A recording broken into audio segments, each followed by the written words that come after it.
우리가 함께 할 말씀은 에서서 4장 1절부터 14절에 있는 말씀인데요. 앞에 있는 스크린을 보시면 제가 조금 요약을 해서 핵심적인 것들만 본문으로 올려놓았습니다.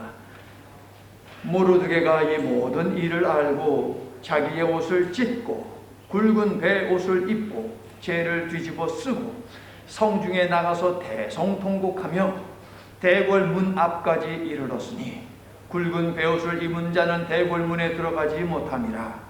왕의 명령과 주소가 각 지방에 이름에 유다인이 크게 애통하며 금식하며 울며 부르짖고 굵은 베옷을 입고 죄에 누운 자가 무수하더라. 에스더가 모르드게에게 전하기를 왕의 신하들과 왕의 각 지방 백성이 다 알거니와 남녀를 막론하고 부름을 받지 아니하고 안뜰에 가서 왕에게 나가면 오직 죽이는 법이요 내가 부름을 입어 왕에게 나가지 못한 지가 이미 30일이라 하라. 모르드게가 대답하되 너는 왕궁에 있으니 모든 유다인 중에 홀로 목숨을 건지리라 생각하지 말라. 이때에 네가 만일 잠잠하여 말이 없으면 유다인은 다른 데로 말미암아 노임과 구원을 얻으려니와 너와 네 아버지 집은 멸망하리라. 네가 왕후의 자리를 얻은 것이 이때를 위함이 아닌지 누가 알겠느냐. 아멘. 도대체 누가 신을 노엽게 한 거야? 혹시 그쪽이야? 혹시 당신 신을 화나게 했어? 아무리 수소문을 하고 찾아보고 살펴보아도 여기에 있는 사람들은 문제가 없는 것 같아요. 그런데 그 속을 누가 알겠습니까? 그래서 사람들이 결정했습니다. 다들 각자 이름표 있지? 자, 이 통에 다 집어넣어. 그래서 우리가 한번 뽑아보자. 도대체 누가 문제여서 이처럼 파도가 그냥 난리를 치고 배를 집어삼키려고 하는지 한번 따져보자, 찾아보자. 한참 그렇게 말을 하고 각자의 이름표를 갖다가 막 집어넣고 있을 때에 저 배 아래에서 자던 한 사람을 선장이 딱 잡아가지고 끌고 왔습니다. 그래서 그 사람의 이름표도 집어넣고 선장의 이름표도 그 통 속에 집어넣고 흔들고 하나를 딱 뽑았습니다. 뽑았더니 이 남자의 이름이 나왔습니다. 남자의 이름은 요나입니다. 여호와 하나님의 명령을 어기고 완전히 불순종했지만 하나님께서는 그런 요나로 하여금 회개하는 기회를 얻게 하고 그로 하여금 그에게 맡겨진 소명을 다시 한번 감당할 수 있도록 기회를 주시기 위해서 요나의 이름을 제비뽑기를 통해서 나오게 하셨다는 것이죠. 에스더서 4장 12절 말씀에 여러분 성경에 적어 놓으셨지요. 3장 12절 뭐라고 적혔습니까? 잠언 16장 33절이라고 적혀있지 않습니까? 제비는 사람이 뽑으나 모든 일을 작정하기는 여호와께 있느니라 라고 되어 있죠. 그런데 어제 여러분들 읽은 우리 성경 통독 느헤미야서 13장 2절 말씀을 보니까 이런 말씀이 있습니다. 우리 하나님이 점쟁이 발람의 저주를 돌이켜 복이 되게 하셨다. 점쟁이가 아무리 점을 치고 제비 뽑기하는 사람이 제비를 뽑는다 하더라도 일을 이루어 가시는 분은 하나님이시요 하나님의 백성은 하나님께서 여전히 지키신다라고 하는 이 사실 믿으세요? 성도의 삶은요 운명에 있는 것이 아닙니다. 성도의 삶은 하나님께서 모든 것을 정하신다라고 하는 이 사실을 믿으시기를 예수님의 이름으로 축원합니다. 하만의 제비 뽑기는 두 가지를 시사합니다. 첫 번째, 하나님께서는 이미 하만이 악행을 도모하고자 먹은 마음과 그 계획까지도 자세히 낱낱이 알고 계신다라고 하는 것이고요. 두 번째, 하만이 경영하고자 하는 일을 통해서 하나님의 백성을 구원하고자 마음을 먹으셨다라고 하는 것이 하만의 모든 행동을 통해서 읽을 수 있는 두 번째가 되겠습니다. 여러분 성경 3장 12절에다 여러분 적어두셨지요. 뭐라고 적으셨습니까? 6월절 전날이라고 기록되어 있죠. 믿는 자의 인생은 운명이 아닌 하나님이 정하신다. 그러므로 과거 죽음의 위기 속에서 구원하신 하나님을 기억하며 바라보고 의지하라 라고 하는 함성이 바로 이 3장 12절에 적혀 있는 것입니다. 하나님은 너를 구원하시는 분이시다. 그 하나님을 바라보아라. 그 하나님을 기억하여라. 이게 바로 3장 12절에 있는 말씀. 유대인의 대적 하만은 페르시아의 지배하에 있는 영토 전역에서 유대인을 색출하여 전멸시키기 위해 제비뽑기를 했지요. 그 해의 마지막 13일이라고 하는 날짜가 나왔습니다. 이 사실을 알게 된 유대인 모르드게는 무엇을 했습니까? 머뭇거리지 않고 가장 먼저 그가 한 것은 세상을 향해 열려있는 문을 닫아버렸습니다. 4장 1절, 입고 있던 관복을 찢어버리고 굵은 베옷을 입고 죄를 뒤집어 썼다라고 하는데, 이 상태로 많은 사람들이 오고 가는 성 한복판에 가서 대성통곡했다. 이게 바로 세상을 향해 열어둔 문을 닫는 모르드게의 행위입니다. 그리고 이 행위는 동시에 하나님께 반응하는 일이었다라는 것입니다. 모르드게는 사회적으로 높은 위치에 올라와 있다라고 하는 것을 상징하고 보여주는 관복을 벗었습니다. 유니폼을 벗었습니다.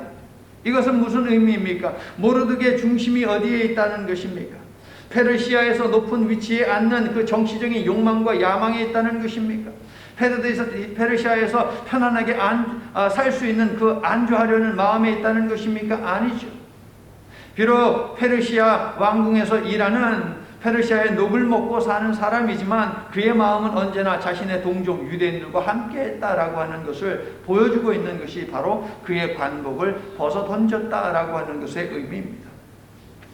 대성통곡하며 대궐 문 앞에까지 이르렀습니다. 그런데 대궐 안으로는 들어가지 못하지요. 이유는 뭡니까? 베옷을 입고는 대궐 안에 들어갈 수 없는 것이 페르시아의 법이었기 때문입니다. 자, 3절을 보니까 자기들 위해 두려운 죽음의 운명 때문에 굵은 베옷을 입고 금식하며 울며 부르짖는 유대인들이 무수했다라고 이야기합니다. 조서를 쓰고 반포하고 그거를 딜리버리 하러 나가고 라고 하는 것이 6월절 전날이었습니다. 그러므로 유대인들이 소식을 듣고 옷을 찢고 금식하고 울며 하나님 앞에 부르짖은 그 날은 분명 6월절이었을 것입니다. 6월절은 어떤 날입니까? 가족들이 모여서 음식을 나누며 기뻐하는 축제의 날입니다, 여러분. 그러므로 이 날에는 금식을 해서는 안 됩니다. 금식을 하지 않습니다. 하지만 주의 백성들이 모두 몰살되게 되었는데 무슨 축제 벌이겠습니까, 여러분? 주님 앞에서 슬픔을 표하며 그들은 금식을 했습니다. 금식은 무엇입니까? 하나님 앞에서 하는 종교의식 아닙니까? 아하, 그렇습니다. 비록 에스더서에는 하나님이라는 이름은 등장하지 않지만 하나님을 향한 믿음, 그리고 그 믿음을 표현하는 것, 이것은 많다라고 하는 것이죠. 사장은 그러므로 하나님이 확실히 임재해 계시면서도 확실히 부재해 계시는 것을 보여주는 그런 대표적인 챕터장이다라고 볼 수 있습니다. 성도 여러분, 우리의 삶이 대체로 이와 같습니다. 하나님은 분명히 확실히 임재해 계시는데 하나님은 부재해 계신 것 같아요. 하나님은 나와 분명히 함께 계시는데 하나님이 나를 떠나서 안 계신 것 같아요. 이것이 대체적인 우리의 삶이고 우리의 느낌입니다. 맞죠, 여러분? 금식하는 자들은 주의 백성의 삶의 그 삶은 오직 주 여호와 하나님 앞에 달려 있습니다. 우리의 운명은 운명이라고 하는 것에 달려 있는 것이 아니라 하나님께 달려 있습니다. 하나님, 이 사실을 믿사오니 이것을 증거해 주세요라고 하면서 하나님 앞에 부르짖었을 것입니다. 그러므로 여러분도 하나님이 계시지 않는 것 같아, 내가 너무너무 힘든데 도대체 하나님은 어디 계시느냐라고 하는 생각이 든다면 오늘 이 에스더서에 있는 말씀을 얼른 기억하셔서 여러분도 금식하며 하나님 앞에 기도하시기를 바랍니다. 하나님, 나의 기도를 반드시 들어주심을 믿기 때문에, 나와 함께 하심을 믿기 때문에 제가 이처럼 금식하며 기도합니다 라고 하나님 앞에 아뢰시기를 바랍니다. 3절 보세요. 금식하며 울며 부르짖고. 자, 이 표현이 있습니까? 거기 네모 박스를 하고요. 요엘서 2장 12절이라고 한번 적어보세요. 우리가 2월달 전교인 새벽 예배 때 나누었던 요엘서 말씀이거든요. 요엘서 2장 12절 말씀에 정확히 이 표현이 있습니다. 금식하며 울며 부르짖고. 자, 요엘서의 이 말씀은 어떤 말씀입니까? 회개에 관한 아주 유명한 말씀입니다. 올바른 회개는 하나님의 마음을 자극해서 우리를 심판하고자 하시는 그 마음을 접고 그 마음을 취소하는, 그 계획을 취소하게 만들 수 있다라고 하는 것이 요엘서 2장이 우리들에게 알려주는 올바른 금식의 파워입니다. 자, 요엘서 2장 12절부터 14절을 우리가 함께 읽을 텐데요. 몰살될 위기 속에서 금식하며 울며 부르짖는 유대인들에게 어떤 말씀일까? 이 말씀은 그것을 한번 생각하면서 여러분들 요엘서 2장 12절부터 14절 앞에도 나옵니다. 보시기 바랍니다.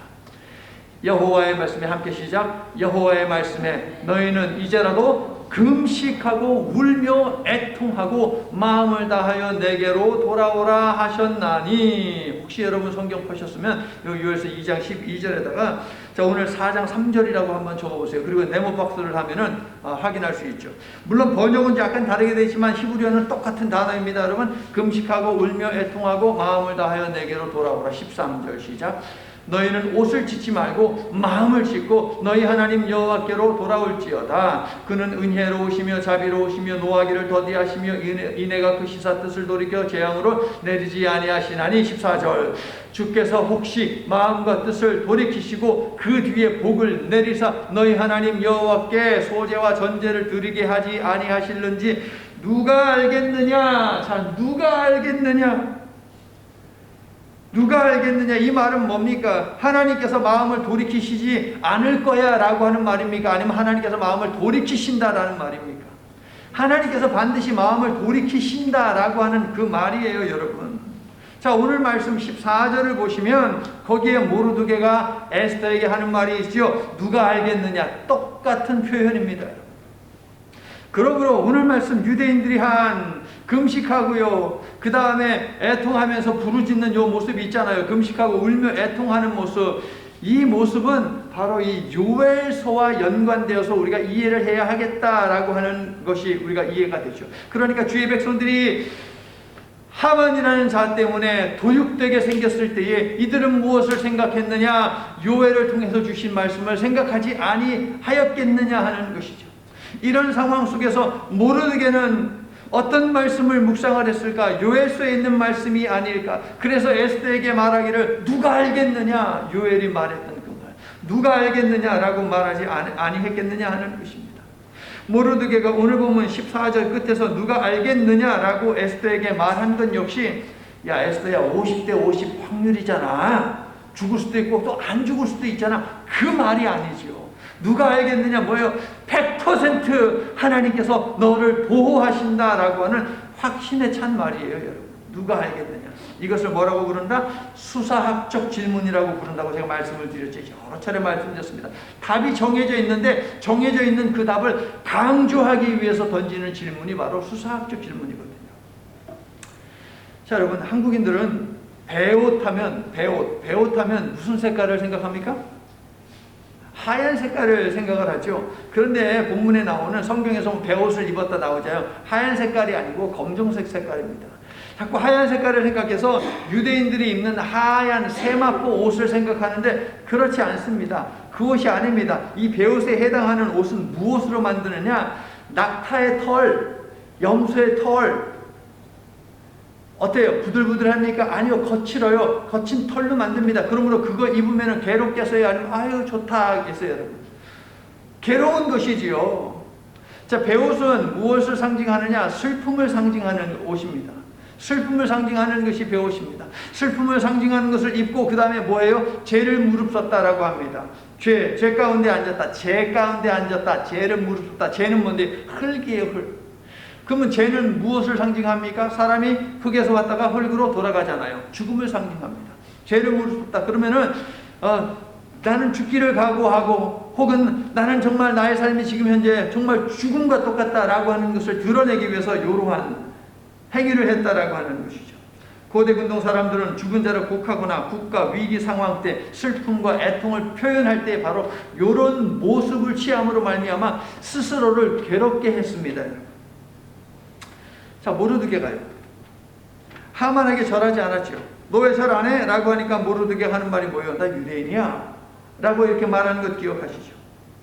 그런데 유대인을 전멸시켜버리겠다라고 하는 말이 지금 나왔습니다. 곳곳에 지금 방이 붙어 있어요. 유대인을 전멸시켜라. 모르드게가 유대인인 것은 궁궐 안에 있는 그 신하들은 알 것입니다. 모르는 사람들도 있을 것이에요. 소문으로 몇 사람 알 수도 있었겠죠. 그런데 아예 대놓고 방 붙인 것을 보고 굵은 베옷을 입고 죄를 무릅쓰고 대성통곡하면서 성 한복판을 헤집고 다니고 대궐문 앞에 가서도 여전히 통곡을 하며 부르짖고 있었다라고 하는데, 하나님 하면서 부르짖지 않았겠습니까? 그러면 이건 뭡니까? 저 유대인이네, 11개월 후에 죽여야 하는 유대인이네 라고 사람들은 생각하지 않았겠습니까, 여러분? 하지만 남들이 어떻게 보든 뭐라고 말하든 모르드게는 상관이 없습니다. 신경을 쓰지 않습니다. 하나님의 응답을 끌어낼 수 있다면 세상이 뭐라고 하든 상관이 없다는 것이죠. 성도 여러분, 지금 여러분이 이 믿음을 발휘해야 하는, 세상이 뭐라고 하든 말든 나에게 지금 이런 문제가 있기 때문에 나는 이것을 기어이 해결받아야만 한다라고 하는 그런 상황 가운데 있다면, 먼저 세상을 향해 열어둔 문을 주저하지 말고 닫으시기를 바랍니다. 다음 보여주세요. 먼저 세상을 향해 열어둔 문을 닫아야 돼요, 여러분.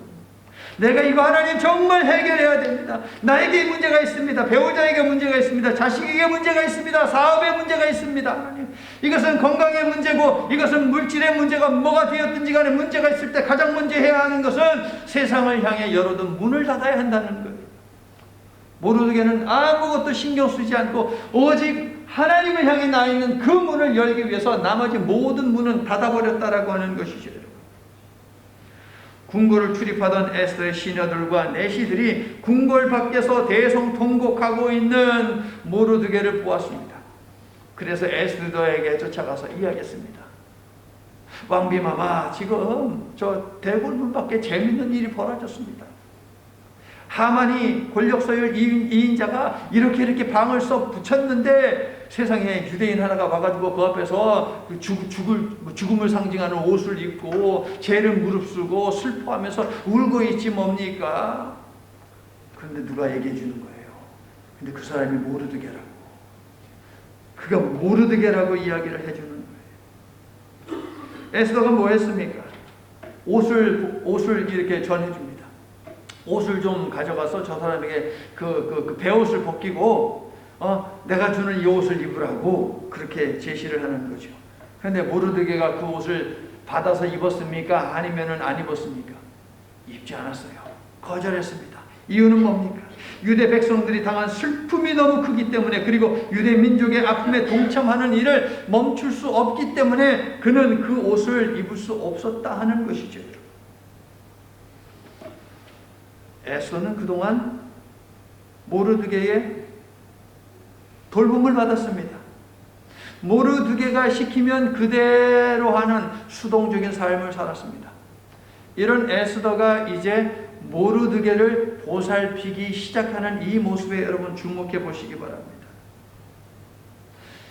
16절을 보시면 모르드게에게 나아가서 에스더는 무엇을 하느냐? 명령까지 하죠. 에스더는 이번 일을 통해 적극적이고 진취적인 믿음의 사람으로 성숙해 나아갑니다. 그리고 주의 백성을 구원하는 일을 주도적으로 처리를 하게 되죠. 4장이 끝나면 이제 그 나머지의 이야기는 누가 주도적으로 이끌고 가느냐? 에스더가 남은 이야기는 주도적으로 끌고 가거든요. 성도 여러분, 사람은 성장해야 합니다. 성장을 멈춘 어른 아이로 살아가서는 안 됩니다. 특히 그리스도인은 어린 아이의 단계에 머물러서는 안 된다고 성경은 우리들에게 촉구를 하고 있죠. 고린도전서 13장 11절은 어린 아이의 일을 버리고 장성한 사람이 되어라 라고 주문합니다. 에베소서 4장 13절부터 15절을 보면 어린 아이가 되지 말고 그리스도에게까지 자라가라고 합니다. 성도 여러분, 우리도 날마다 조금씩이라도 성장 성숙해 나아가야 한다는 것입니다. 현재 상태에 머물지 말고, 그렇다고 후퇴하여 아기가 되지 말고 그리스도의 장성한 분량에 이르기까지 성숙하기 위해 소망하십시오. 그리고 애쓰십시오. 주님의 도움으로 그렇게 되시기를 예수님의 이름으로 축원합니다. 모르드게가 옷을 갈아입지 않자 모르드게를 만날 수 있는 방법이 없습니다. 자칫하면 모르드게가 바로 그 자리에서 그냥 척결될 수도 있을 것 같아요. 뭐든 하고 싶습니다. 그런데 모르드게의 고집이 여간 아닙니다. 그래서 자기가 믿는 신뢰하는 신복을 하닥이라고 하는 자를 모르드게에게 보내서 자초지종을 좀 알아오라고 하죠. 모르드게는 하닥에게 벌어진 일을 상세히 알려줍니다. 그리고 자신이 한 말에 대한 증거로 하만이 썼던 그 조서 있지 않습니까? 그것의 카피본을 어디에서 입수를 했는지는 모르겠지만 그것을 하닥이라고 하는 신하에게 줍니다. 내가 한 말은 사실이다. 이런 일이 지금 벌어지고 있고 11개월 후면 정말 유대인들은 다 죽게 생겼다라고 하는 것을 알리라고 합니다. 그러면서 8절 뒷부분을 보세요. 왕에게 나아가서 그 앞에서 자기 민족을 위하여 간절히 구하라 라고 하는 당부의 말도 전하지. 자기 민족, 자칫하면 모르드게의 민족이라고 우리가 생각할 수 있는데 아닙니다. 직역하면 그녀의 민족입니다. 그녀의 민족. 에스더 너의 민족인 유대인을 위해 왕에게 호소하라 라고 한 것이죠.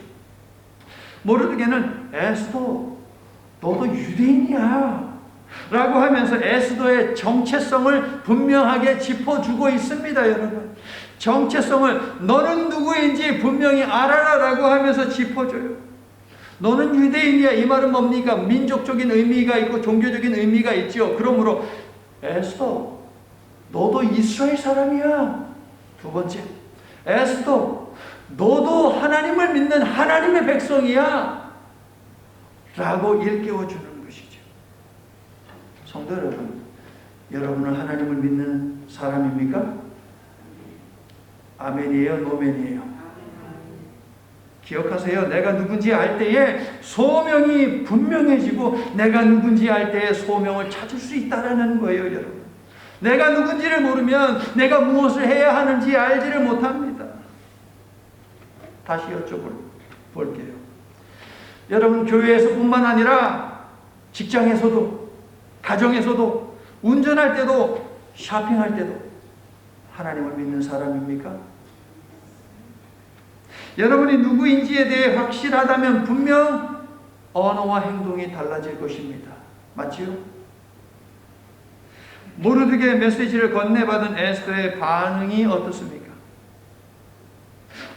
때마침 왕이 나를 침소로 부른 날입니다. 오늘 밤에 내가 왕의 침소로 들어가니까 내가 왕에게 이야기를 하겠습니다 라고 하면서 또 다른 우연이 일어났다. 세상 사람들이 말할 때 우연, 믿음의 사람들이 이야기할 때 하나님의 섭리가 나타났다 라고 그렇게 기록이 되어 있습니까?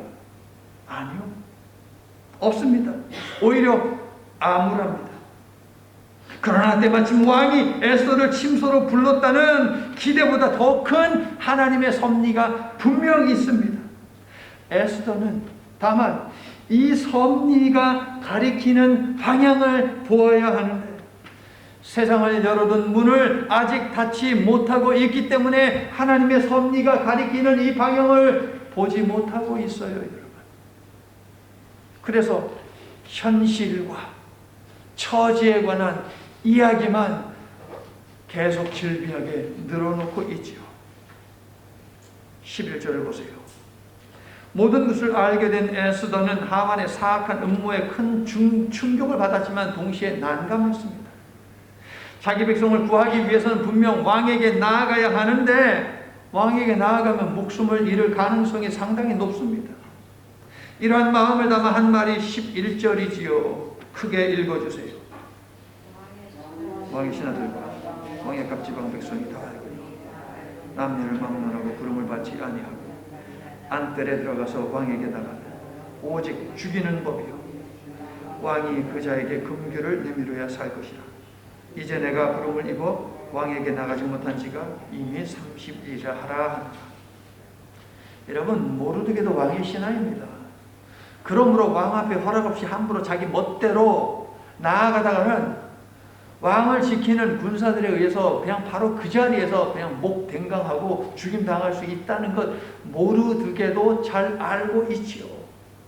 그러므로 에스더의 말은 이런 말입니다. 모르드게를 오빠라고 불렀을지 아니면 아빠라고 불렀을지 모르겠어요. 딸처럼 양육했다라고 했으니까 오빠 혹은 아빠. 아빠도 잘 알면서 자살 행위와 다를 바 전혀 없는 그 일을 지금 나한테 하라고 하는 거예요? 이런 말이에요. 지금 나 죽는 거 뻔히 알잖아. 뻔히 아는데 나보고 지금 왕한테 가라고 하는 말이에요?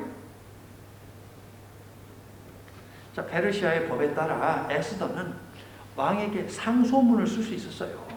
왕에게 편지를 써서 왕이시여 내가 왕을 좀 아련하기를 원합니다 라고 하면서 편지를 보낼 수 있었습니다. 근데 에스더는 그것도 하지 않았습니다. 이유는 뭡니까? 아하수에로가 지금 국정 운영에 전혀 관심이 없습니다. 자, 모든 일을 처리할 때 도장 찍는 것, 이 옥새, 그죠? 왕의 반지도 빼가지고 누구한테 줬어요? 하만에게 줬어요. 하만이 어느 자리에 앉혔어요? 제2인자. 지금은 명실상부 하만이 이 나라의 왕입니다. 에스더가 자칫 편지 썼다가는 왕에게 도착하지도 못하고 하만이 낚아채가지고 그거 읽을 수도 있는 노릇 아니겠습니까? 그러면 위험에 처해질 것입니다. 왕이 에스더를 찾은 지 지금 한 달이 넘었다라고 또 이야기하지 않습니까? 30일. 이 말은 왕의 마음이 에스더에게서 떠나갔을 수도 있다는 그 말이에요. 다른 여자에게 향했을 수도 있다는 말입니다, 여러분. 또 왕을 암살하려는 시도가 얼마 전에 있었지요. 지금도 여전히 왕을 암살하려고 하는 자들이 많습니다. 그런데 지금 모든 것이 그러면 안 돼라고 말하고 있는 이 상황 속에서 에스더가 거기에 나아간다? 주저될 수밖에 없는 것이겠죠. 그래서 상황이 급한 것은 알겠지만 내 입장이 참 난처합니다 라고 하는 말을 모르드에게 전해라 라고 시켰습니다. 나는 이 부담을 지고 싶지 않아요 라는 것이었겠죠. 성도 여러분, 우리가 즉시 답하지 못하는 이유는 무엇입니까? 하나님을 향한 순종보다는 나의 상황, 나의 처지, 나의 현실, 나의 건강, 나의 나이 등등등 나의 5만 가지 구실을 먼저 들기 때문입니다. 이런 것들을 향해 있는 나의 마음의 문을 닫지 않는 한 우리는 하나님께 결코 반응할 수 없습니다. 동의하시지요? 그리고 우리가 하나님 앞에 반응하지 않는다면 하나님께서 우리에게 반응하시는 것, 즉 응답도 기대할 수 없는 것입니다. 그러므로 세상을 향해 열어둔 문을 닫는 것은 무슨 의미입니까? 하나님의 응답을 끌어내는 것입니다. 에스더도 마찬가지였습니다. 하만이 음모를 꾸민 때는 7월이 밝히듯이 아하수에로 왕 제12년입니다. 2장 16절을 보게 되면 에스더가 왕후가 된 때는 아하수에로 왕 제7년입니다. 그러니까 5년이라는 세월이 흐르는 것이죠. 5년이라는 세월이 흐르는 속에서 에스더는 유대인 한 소녀로, 한 여자로 살고 있는 것이 아니라 페르시아의 왕비로 살고 있었고 그 생활에 젖어 있었다라고 하는 것을 알려주죠. 자, 이 나라에 이민 오는 사람들이 참 많습니다. 우리 한국 사람들도 한국에서 다 이것저것 정리하고 미국으로 넘어와서 우리 오집사님, 오장로님처럼 이민 온 사람들 많이 있습니다. 그런데 이민 온 가정의 이 부모들이 영어에 얼마나 한이 맺혔으면 자식들한테 집에서도 한국말 사용 못하게 합니다. 영어에 한이 맺혀가지고서 그냥 무조건 영어해. 그래가지고서요, 얘가 이제 학교 가서 공부합니다. 성장합니다. 그러면서 얘는 어떤 생각을 갖습니까? 나는 미국인이야. 그런데 학교 다 졸업하고 사회에 들어가 보십시오. 미국 사람들이 얘를 뭐라고 생각합니까? 미국인이라고 대접합니까? 아니요. 한국인, 아시안이라고 생각합니다. 절대 미국인이라고 생각하지 않습니다.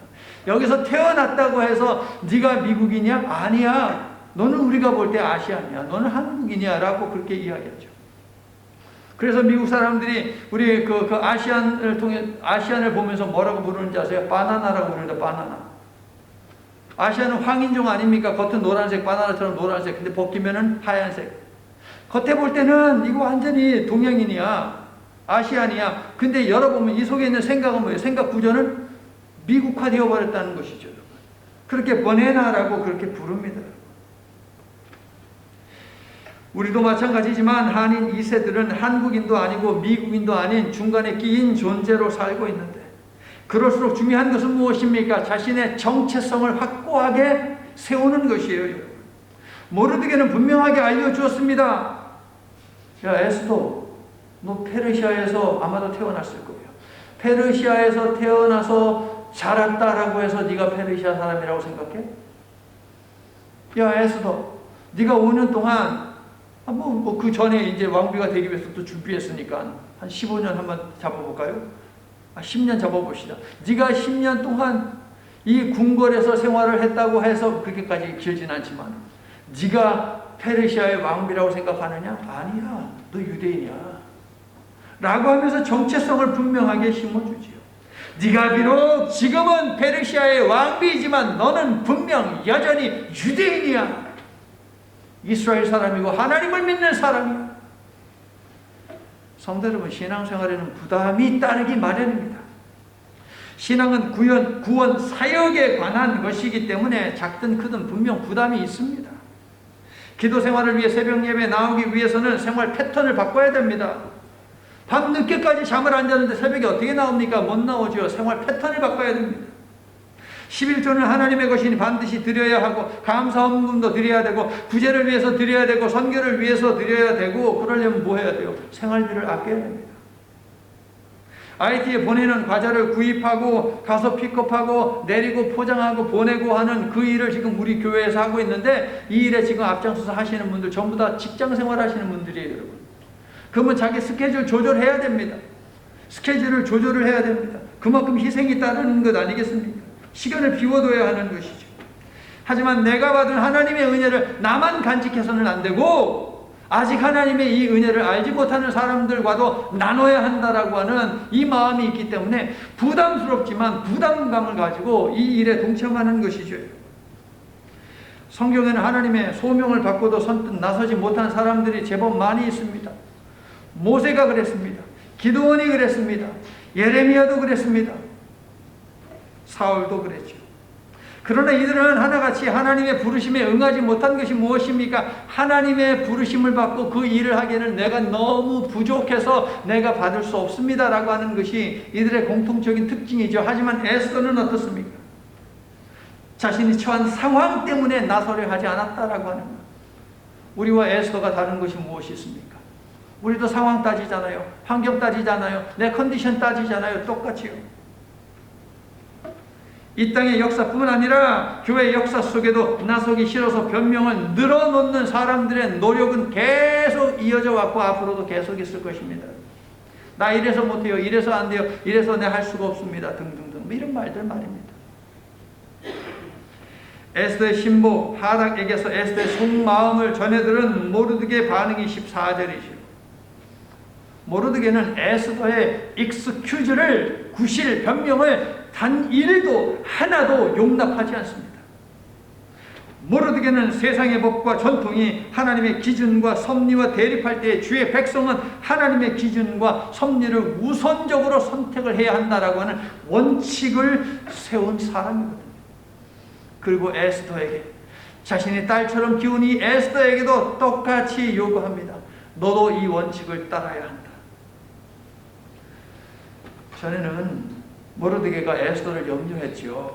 그래서 지난 5년 동안 그 왕비가 되기 위해서 준비를 한 그 세월 동안 계속해서 너 유대인인 것 발각되면 안 돼. 너 유대인인 것 그 정체가 드러나면 안 돼. 그러니까 유대인이라고 말하지 마. 그런데 지금은 180도 완전히 바뀌었지요. 혼자 살 생각하지 마라 이 유대인아. 모르드게가 이토록 단호한 이유는 무엇입니까, 여러분? 그가 기도를 통해서 믿음과 소망에 차 있기 때문입니다, 여러분. 성도 여러분, 기도라고 하는 것은요, 하면 할수록 우리를 확신에 거하게 만듭니다. 아멘이세요? 그래서 한 번 기도한 사람, 2번 기도한 사람, 3번 기도한 사람, 그래서 응답을 받아본 경험이 있는 사람은 계속해서 기도를 하기 마련이에요, 여러분. 모르드게의 말은 기도를 통과한 말이기 때문에 수양딸로 삼은 에스더에게 죽음의 길이지만 너는 이 길에 들어서야 한다라고 하면서 호통을 칠 수 있었던 것이죠. 성도 여러분, 여러분의 언어도 기도를 통과한 언어가 되게 하시기를 바랍니다. 오집사님 남편을 째려보면서 하는 말도 기도를 통과한 말이 되게 하세요. 자녀를 향해서 너는 도대체 왜 이런 말 나오면 그 말도 기도를 통과한 말이 되게 하시길 바랍니다. 왜냐하면 기도를 통과한 말에는 능력이 있어요, 여러분. 사람을 변화시키는 놀라운 능력이 있거든요. 그런데 기도를 통과하지 않고 그냥 뭐 다다다다다다다다 막 하면은 그 말에는 아무 능력이 없어. 분열만 있습니다. 다툼만 있습니다. 아무리 타일과 윽박질러도 변하지 않는 이유는 무엇이냐? 내가 하는 말이 기도를 통과하지 않은 말이기 때문이에요, 여러분. 기도하고 주께서 주신 말씀으로 배우자에게 말하고 자녀에게 말하고 내가 그렇게 하면 내가 원하는 대로 바뀌는 것이 아니라 하나님께서 원하는 대로 바꾸어 주심을 믿으시기를 바랍니다. 자, 모르드게는 기도를 통해 하나님의 섭리에 대한 확신을 가졌기 때문에 저주성 발언까지도 서슴지 않고 딸같이 키운 에스더에게 말할 수 있었어요. 하나님을 거역하지 않도록 죽기를 각오하라고 호통을 칠 수 있었습니다. 기도를 통과한 말이었기 때문에. 저주받아 망하는 사람이 되지 말라는 것이죠. 예고도 없이 왕을 찾아감으로 에스더는 죽을 수 있습니다. 그러나 하나님의 구속사에 동참하며 나아간 에스더의 영까지는 죽일 수 없는 것 아닙니까, 여러분? 아멘. 에스더가 주의 백성을 위해 나서지 않는다면 목숨을 부지할 수 있을지는 몰라도 그녀의 영은 죽음으로 추락해 버릴 것입니다. 지금 당장에는 잠시 잠깐 생명을 부지하며 살 수 있을지는 몰라도 영원한 생명을 얻는 그 기회는 놓치게 되고 말 것이라고요, 여러분. 성도 여러분, 성경에 따르면 하나님이 사람에게 소명을 주실 때에는 항상 그를 통해 무언가를 하시기 위해서 주시는 것이지, 단순히 그의 삶을 풍요롭고 행복하게 하는 데서 결코 끝나지 않습니다. 그래, 너 한평생 잘 먹고 잘 살다 와라, 이게 아닙니다. 너 잘 먹고 잘 사는 이것은 네가 나의 이 일을 하기 위해서 내가 허락한 것이야. 그러므로 너는 네가 잘 먹고 잘 사는 그 환경과 네가 가지고 있는 이 것들을 통해서 내가 너에게 심어둔 그 계획을 너는 이루어야 돼 라고 하는 것, 이것이 거기에 담겨있는 하나님의 마음이죠. 그런데 이 마음도 모르고 정말 아이고 한평생 잘 먹고 잘 살다 갑니다. 하나님이 다 취해버리는 거예요, 여러분. 자손 대대로 이어지기 못하게 하는 거예요, 여러분. 에스더는 자신이 왕비가 된 이유, 하나님께서 자신을 대제국의 왕비가 되게 하신 이유를 살펴보아야 합니다. 자신이 누구인지 주님 안에서의 정체성을 확고히 함으로 자신에게 주어진 소명을 찾아야만 합니다. 페르시아의 왕비로 머무는 것보다 하나님의 백성을 구하기 위해 최선을 다하는 하나님의 백성으로 사는 것, 이것이 더 우선시 되어야 한다라고 하는 이 사실을 깨닫고 붙들어야 합니다. 16절을 보면 에스더는 모르드게의 말을 듣고 자신이 누구인지를 각성하게 되죠. 다음 주에 보겠지만 자신의 출중한 외모와 능력으로 왕비가 된 것이 아님을 불현듯 깨닫게 되었습니다. 성도 여러분, 내가 누구인지를 알 때 사명을 볼 수 있고 찾을 수 있다라고 하는 이 사실을 다시 한번 기억하시기를 바랍니다. 아울러 잊지 마십시오. 기도를 통과한 말은 사람을 변화시키고 성숙시키는 법입니다. 우리를 하나님께서 원하시는 모습으로 바로 세우기 위해 우리에게도 거룩한 자극이 필요합니다. 이 예배가 그러한 자극을 줄 수 있기를 축원합니다. 고난의 때에 세상을 향해 열어둔 문을 얼른 닫게 함으로 하나님으로부터 오는 위로를 받게 하는 예배가 될 수 있기를 축원합니다. 또한 나는 하나님을 믿는 하나님의 자녀라는 신분을 기억하면서 삶을 바로 세워나가는 성찰과 결단이 있는 예배가 될 수 있기를 예수님의 이름으로 축원합니다. 사랑의 하나님, 하나님께로 돌아가야 할 때 돌아가지 않으면 하나님께서는 우리의 삶을 흔드신다는 사실을 에스더를 통해 한 번 더 그리고 처절하게 확인하게 됩니다.